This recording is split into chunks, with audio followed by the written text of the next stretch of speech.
Bonjour à tous, c'est Philippe Muller du site warningtrading.com. Voici une vidéo sur Joseph Bellassène, alias Joseph Belzan, qui actuellement travaille au groupe Verlaine. Le groupe Verlaine, c'est une société qui est très récente, qui a 3 ans d'existence. Elle en a plus, mais en fait, le groupe Verlaine en tant que tel a 3 ans d'existence. Et c'est une société qui propose de vous vendre des équipements d'économie d'énergie et de photovoltaïque. Et c'est une société qui connaît une croissance très très forte en peu de temps. Vous pouvez voir là qu'elle fait de la publicité massivement dans le métro en ce moment et ailleurs. Et à travers cette vidéo, je vais vous parler de Joseph Bellassène, qui se trouverait derrière le groupe Verlaine. Et vous allez voir que le groupe Verlaine et Joseph Bellassène font beaucoup d'efforts pour dissimuler le fait que Joseph Bellassène travaille pour le groupe Verlaine. En effet, Joseph Bellassène utilise plusieurs pseudonymes, dont Joseph Belzan. Joseph Belzan, c'est sous ce pseudonyme qu'il revendique son appartenance à groupe Verlaine. Il en utilise d'autres, on va le voir. Et je vais essayer de vous permettre de comprendre pourquoi est-ce qu'il tient tant à ce que son identité soit dissimulée et qu'on ne sache pas qu'il est en réalité Joseph Bellassène. Alors Joseph Bellassène, il est né en 1966 en Israël. Il s'est installé en France avec sa famille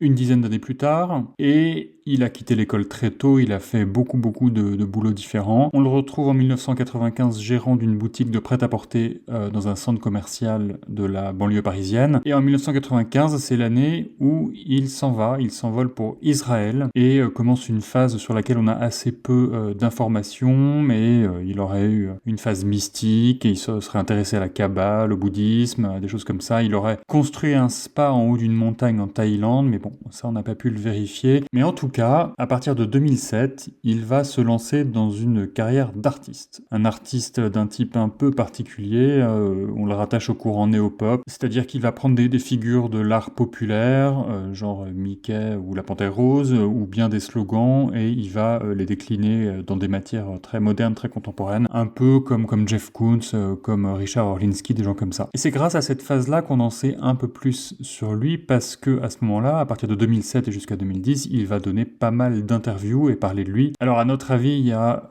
des choses qui sont sans doute fausses, sans doute mensongères, mais ça donne quand même quelques indications sur qui il est, et ça permet de retrouver des pièces du puzzle. Évidemment, je vous invite à aller dans l'article pour retrouver beaucoup plus de détails, hein. Cette vidéo ne va vraiment qu'à l'essentiel. Vous en apprendrez beaucoup plus sur lui en vous rendant sur cet article que je mets dans la description de cette vidéo. En tout cas, si en 2007, il devient artiste, en 2010, il abandonne tout pour devenir vendeur de panneaux solaires, ce qui est assez surprenant. Il aura été artiste 3 ans environ. Et en 2010, c'est sa mère, qui a 72 ans, qui va créer une première entreprise qui s'appelle Nouvelle Régie des Jonctions des Énergies de France. Et cette entreprise, créée par sa mère, va être domiciliée chez son fils, chez Joseph Bellassène, qui va travailler pour elle, mais n'apparaîtra nulle part dans l'organigramme. Il n'aura pas de fonction officielle, alors même qu'il va travailler activement à l'intérieur de cette entreprise. On le sait pourquoi, parce que des années après, quand la société sera liquidée, on découvrira que Joseph Bellassène va être condamné à une interdiction de gestion de 15 ans, ce qui est absolument énorme et très paradoxal puisqu'il n'a pas de fonction officielle. Donc on peut en déduire assez logiquement qu'il a dû avoir des fonctions de fait. Sans doute espérait-il que comme ça, il ne serait pas rattrapé, mais il a été rattrapé et il a été interdit de gestion de 15 ans, ce qui est la peine la plus lourde parmi tous ceux qui ont été interdits de gestion dans cette liquidation. Cette entreprise et d'autres vont servir à vendre des panneaux solaires. Alors la vente de panneaux solaires, c'est un domaine dans lequel il y a eu énormément d'arnaques, et évidemment, celui-ci et cette entreprise n'a pas fait exception. Seulement 2 ans après avoir créé son entreprise, sa mère va passer le flambeau à quelqu'un d'autre, qui lui-même va passer le flambeau à quelqu'un d'autre, hein, vous les voyez là. Et en 2013, cette entreprise semble être dans une croissance vraiment très très forte, au point de réussir à sponsoriser l'écurie de Jean-Pierre Pernaut, qui est passionné d'automobile, au point également que son directeur David Ayoun prend la parole dans la presse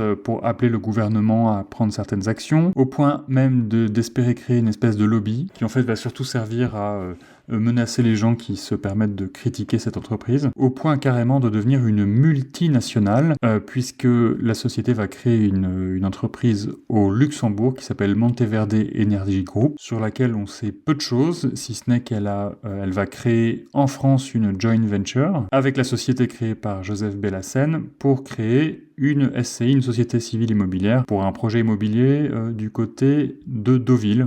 Bon, On n'en sait pas plus là-dessus. Mais on sait en revanche, en faisant quelques recoupements, que Monteverde Energy Group, la société luxembourgeoise, très probablement c'était cette entreprise qui servait à administrer la réalité de l'activité du groupe. On le sait notamment parce qu'on a retrouvé le profil d'une personne qui se revendique publiquement comme une employée de cette entreprise du Luxembourg et donc qui donne pas mal d'informations puisqu'elle dit que le chiffre d'affaires était de 72 millions d'euros, qu'il y avait 530 salariés, donc ça paraît énorme. Mais ce qui est étrange, c'est que l'essentiel de l'activité était en France et certainement pas au Luxembourg, donc on peut se demander pourquoi avoir créé une société au Luxembourg et pas en France, puisque l'activité était essentiellement en France. Voilà le siège de la société au Luxembourg. Il s'agit manifestement d'une boîte aux lettres, c'est-à-dire que c'est plutôt le siège d'une entreprise qui est spécialisée dans l'hébergement d'entreprises, ce qui permet juste de bénéficier du droit luxembourgeois. Alors la marque Groupe Solaire de France, qui fait partie de ce groupe, va faire énormément de victimes, qui se sont regroupées au sein de l'association des victimes du photovoltaïque. Et sur le site de cette association, vous trouvez pas mal de traces qui racontent tous les dégâts